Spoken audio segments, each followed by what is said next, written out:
But then as soon as, the next thing you know, in the book of Genesis, at the beginning of chapter 4, Cain and Abel are born, and it's hope for the human race, the promise that was given to undo the mischief of the serpent in Genesis 3 was based on the seed of the woman. It was based on progeny.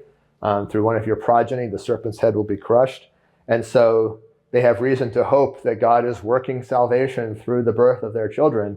And then Cain kills Abel. And when Cain kills Abel, that is a violation of the moral law. And it's not actually, it's at least not recorded for us in Scripture that God told them, thou shalt not kill. The first time God says, you shall not kill, is in Genesis 9. It's actually after the flood.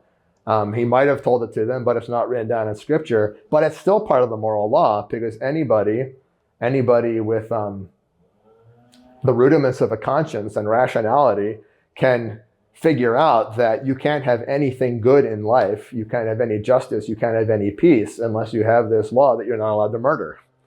And so it's a universal recognition in human culture, and it's very definitely part of the moral law, and something that Cain and Abel would have known by their conscience and by reason, even if God had not articulated it out in the open.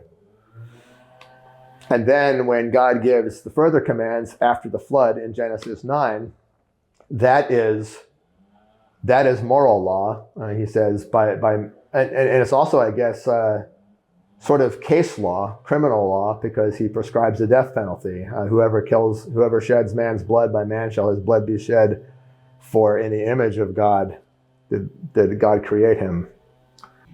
So we see different kinds of laws given and recognized throughout the history leading up to Sinai.